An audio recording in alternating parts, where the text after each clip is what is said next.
legal psychedelic guide based in London, but working with psilocybin truffles in Holland, where it's legal to consume psilocybin.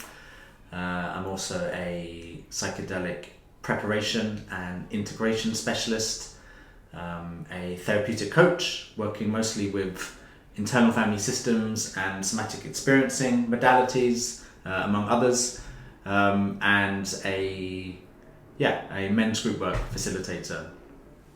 If you'd like to know more about me, my approach, my services, my training, what brought me to this work, then I recommend you check out my website, brighterpathways.co. I'll pop a link in the bio, and you can find out more information there. So I wanted to record a video. Thought it'd be nice to say hello, introduce myself, hello, and I suppose also set the intention for this page. It's been quite an interesting process for me, trying to work out how to promote my services. On the one hand, I need people to know that I exist, and on the other hand, you can't sell this work. It has to be the right time for people. So the solution that I've come to is to use the Instagram page, use blogs, newsletter, which you can subscribe to on the website. There will be memes, just saying.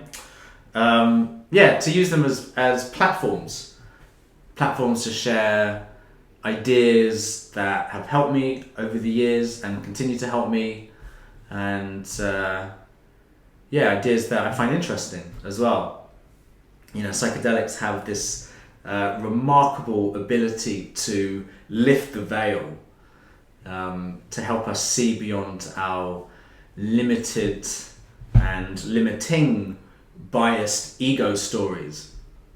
The ego being that tiny but very persuasive part of the overall psyche, often experienced as a little voice in their head, telling us stories that are shaped by parents, by our peers, by culture, by society.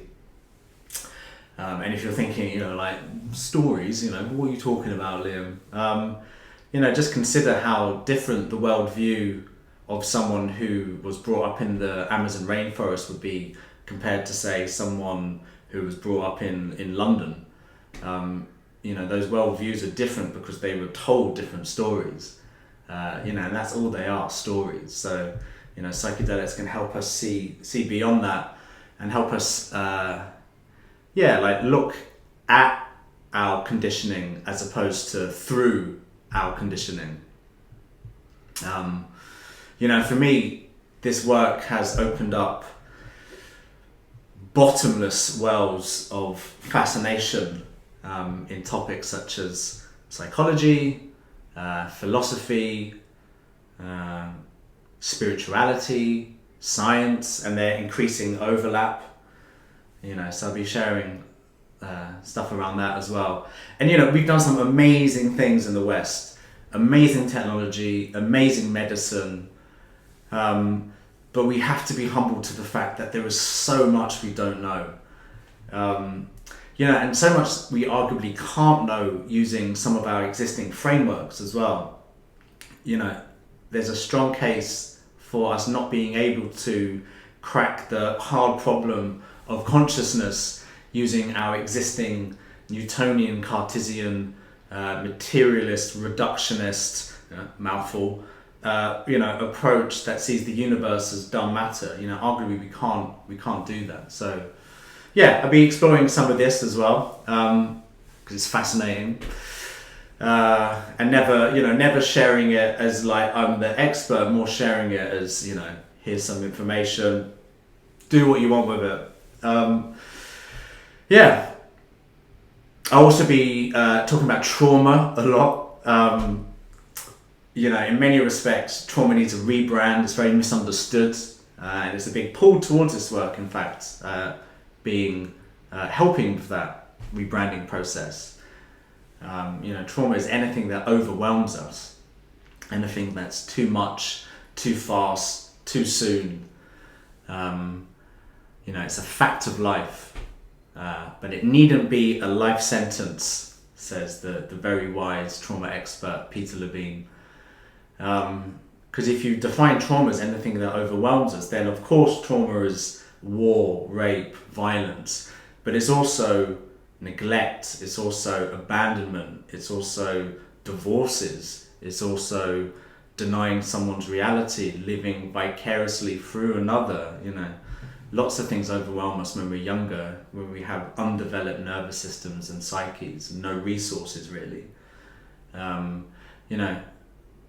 Trauma is also surgery, it's also sports injuries, it's whiplash, anything that overwhelms our organism. With the emerging science of epigenetics, it looks increasingly likely that we inherit trauma too. So trauma is universal, and I think increasingly it's going to be seen as foundational in the way that we we identify and treat our unwanted symptoms. I think it's the old way of thinking in terms of DSM and personality disorders. Who wants one of those? I think it's a much kinder, wiser, more accurate way of looking at our unwanted symptoms, as seeing it as trauma, something that overwhelmed our organism, and our response to that, a very natural response. That's physical. Overcoming trauma is primarily a physiological process, not a psychological one. We can't think and talk our way out of trauma.